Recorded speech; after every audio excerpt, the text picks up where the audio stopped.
आने को लेकर झारखंड हाईकोर्ट ने तल्ख टिप्पणी की है। पूर्व पार्षद रोशनी खलखो की याचिका पर सुनवाई करते हुए जस्टिस आनंदा सेन की कोर्ट ने राज्य कार्यशैली की शैली पर सवाल उठाए हैं। आपको बताया कि नाराजगी भी इसके साथ उन्होंने जताई है। वहीं हाईकोर्ट की टिप्पणी पर सियासत होने लगी है।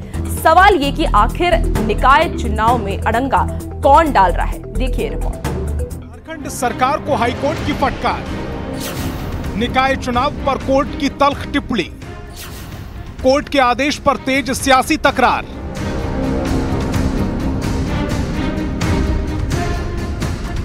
झारखंड में विधानसभा चुनाव से पहले निकाय चुनाव पर सियासत गरमाने लगी। झारखंड हाईकोर्ट की एक टिप्पणी ने इस मुद्दे पर एक बार फिर नई बहस छेड़ दी है। दरअसल पूर्व पार्षद रोशनी खलखो की याचिका पर सुनवाई करते हुए जस्टिस आनंदा सेन की कोर्ट ने राज्य सरकार की कार्यशैली पर नाराजगी जताई और कहा कि 4 साल तक नगर निकाय चुनाव न कराना लोकतंत्र की हत्या करने जैसा है। यानी कि लोकल बॉडी किसी भी सरकार की योजना को लोकल जनता तक उतारने के लिए लोकल बॉडी को रहना आवश्यक है। इसको यदि सरकार चुनाव नहीं करता है तो कहीं न कहीं संविधान का सीधा सीधा हत्या के बराबर है, जिसको कल कोर्ट ने बतलाया है। दरअसल झारखंड में बीते 4 साल से निकाय चुनाव नहीं कराए गए। झारखंड में कुल 48 नगर निकाय हैं। इनमें 9 नगर निगम, 19 नगर परिषद और 20 नगर पंचायत शामिल हैं। 14 नगर निकाय में मई 2020 से चुनाव लंबित हैं। वहीं 34 निकायों का कार्यकाल 2023 में खत्म हो चुका है। चुनाव न कराने पर हाईकोर्ट में याचिका दायर की गई थी, जिसके बाद कोर्ट ने पहले 3 हफ्ते में सरकार को चुनाव कराने पर फैसला लेने को कहा था, लेकिन सरकार की ओर से कोई कदम न उठाने के बाद दोबारा अवमानना याचिका दाखिल की गई और इसी पर सुनवाई करते हुए कोर्ट ने ये टिप्पणी की है। अब सवाल यह है कि आखिर प्रदेश में निकाय चुनाव क्यों नहीं हो रहे। दरअसल सुप्रीम कोर्ट ने स्थानीय निकायों में पिछड़ा वर्ग के आरक्षण के लिए ट्रिपल टेस्ट का फॉर्मूला दिया है। इसके तहत राज्य में विशेष आयोग का गठन किया गया है। ये आयोग पिछड़ेपन की स्थिति की जानकारी इकट्ठा करेगी। इसके लिए आर्थिक, सामाजिक और शैक्षणिक डेटा इकट्ठा किया जाएगा। राज्य सरकार आयोग की सिफारिश के आधार पर आरक्षण तय करेगी। नगर निगम और नगर पालिका चुनाव में इसी के तहत आरक्षण तय होगा। ट्रिपल टेस्ट के आधार पर यह भी तय होगा कि ST, SC और OBC के लिए आरक्षण की सीमा 50% से ज्यादा न हो। चूंकि झारखंड में अभी तक ट्रिपल टेस्ट नहीं हुआ, इसी वजह से निकाय चुनाव नहीं कराए जा रहे हैं और इस पर राजनीतिक बयानबाजी का दौर शुरू हो गया है।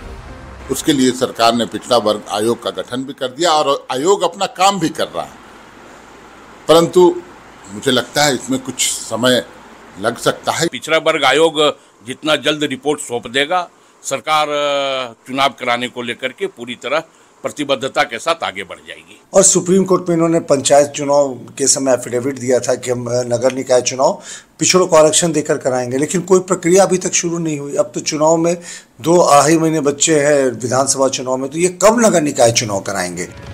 सियासत की इतर बात करें तो कोर्ट ने सरकार को 2 हफ्ते के अंदर चुनाव को लेकर फैसला लेने के निर्देश दिए हैं।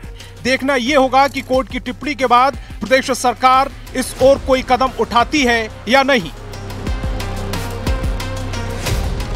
रांची से न्यूज़ 18 संवाददाता गौरव झा और निरंजन सिंह की रिपोर्ट।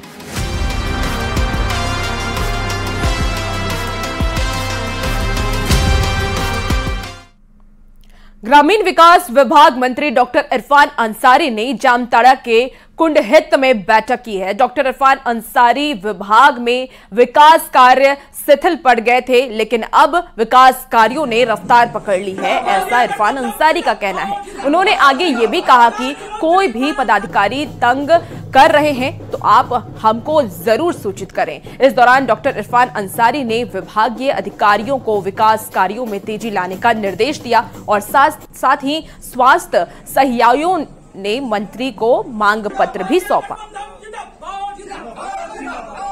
अंसारी के लिए एक दिन काफी है। अभी देखिए एक्शन मूड में है, काम हो रहा है, सारा विकास एकदम रफ्तार पकड़ लिया है। जो शिथिल हो गया था काम वो तेजी पकड़ा दिया हो। हर जो हमारा डिपार्टमेंट के जो विंग है सबको एक्टिव कर दिया हूँ और साफ हमने कह दिया है कि देखिए मैं पदाधिकारी को सम्मान करता हूँ, लेकिन आपको ही मेरा सम्मान करना पड़ेगा। गरीब का सम्मान, इरफान अंसारी का मतलब है एक लोगों का सम्मान। और काम कीजिए, मैं सपोर्ट करूंगा। काम नहीं कीजिएगा तो अपना बुरिया विचार समझ लीजिए।